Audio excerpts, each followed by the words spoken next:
Good morning, my brothers and sisters. It is episode 55 of Be With Me, and we have been through the rather brutal crucifixion of Jesus. And I'm going to title today that Awe Isn't Enough. And I'm so glad that you're here, and I'm so glad that you are entering this podcast, Be With Me, 7 Minutes of Biblical Wonder, which is kind of the same thing as awe. And it's a great place to start. But we want to go a little bit further. We want to go towards belief. So Jesus gets crucified, and there are people, specifically we're going to look at the centurion today, who respond in faith to watching Jesus die. So let's pick up the story with the last few seconds of Jesus' life. And Jesus cried out again with a loud voice and yielded up his spirit. We know he cried out, Eloi, Eloi, I can't pronounce it, it's in Aramaic, but it is finished is what he's saying. So this is from Matthew 27, and we're going to start in verse 51. And behold, the curtain of the temple was torn in two from top to bottom, and the earth shook, and the rocks were split. The tombs were opened, and many bodies of the saints who had fallen asleep were raised. And coming out of the tombs after his resurrection, they went into this holy city and appeared to many. So that's going to happen in a couple days. All right, verse 54. This is the one I wanted to concentrate on today. The centurion. When the centurion and those who were with him, keeping watch over Jesus, saw the earthquake and what had took place, all the other stuff, they were filled with awe and said, "Truly, this was the Son of God." There were also many women there looking on from a distance who had followed Jesus from Galilee, ministering to him, among whom were Mary Magdalene, our big resurrection hero, Mary the mother of James and Joseph, and the mother of the sons of Zebedee. So thinking of the centurion, just a few minutes ago when they crucified him, they sat down and kept watch over him there. That's in Matthew 27 as well.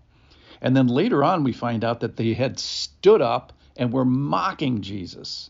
And then finally, as we get to the very end here, we find in Mark, and when the centurion who stood facing him saw that in this way he breathed his last, he said, "Truly, this man was the Son of God." And in Luke, after darkness covered the land and the sun's light faded, then Jesus, crawling out with a loud voice, said, "Father, into your hands I commit my spirit." And having said this, he breathed his last. Now the centurion, who saw what had taken place, he praised God, saying, "Certainly this man was innocent." So we have the centurion here, who's not an innocent bystander, was a participant. So what did he see? So he sees Jesus take care of his mother and sort of give her to John the disciple.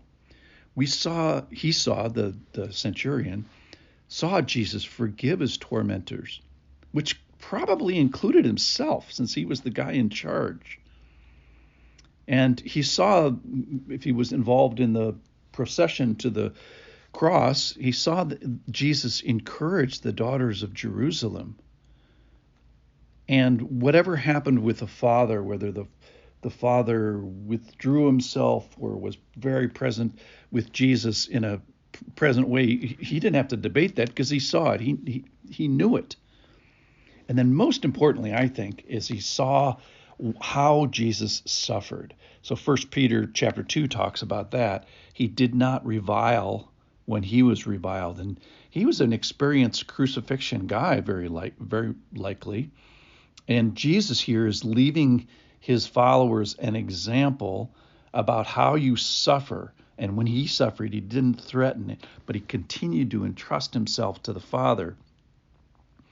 So he was a careful observer. In fact, Mark says he said he stood facing Jesus. So we have in a lot of our pictures, Jesus very, very high up on a cross, but likely he was only a couple feet off the ground, because it doesn't matter how far you are off the ground.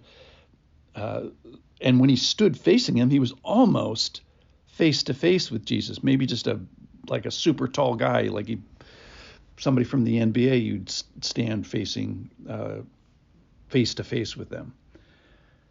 But I like what the centurion does. He stood face to face. He was an observer, and he was an observer of, like it says in Matthew here, about what took place. So there was some natural stuff. So he sees the sun's light fail. He sees the earthquake. He sees the earth shook. He sees that rocks are split. He doesn't probably see yet that bodies are raised. This is a very local event for them. But most importantly, I think he sees Jesus and appreciates the way that he's different than all the other people that he's tortured, all the other people that he's crucified. I think he sees the love of Jesus. So the centurion, keeping watch and in some way is responsible, starts with awe, and I appreciate that. So that's where I wanted to go today, is that awe is a great place to start. But don't end there. Let's expand from there. Let's keep going. Let's be responsible for the wonders that God give us, whether it's earthquakes or aspects of love or nature or creation. So finally, let's use the data that we have, get face to face with Jesus, and then think about him and move on from awe and be able to proclaim, truly, this is the Son of God. Thank you so much for listening. I appreciate you guys sticking with the unpalatable aspects of the crucifixion, and now we're going to get to the resurrection here soon. So I'll see you tomorrow.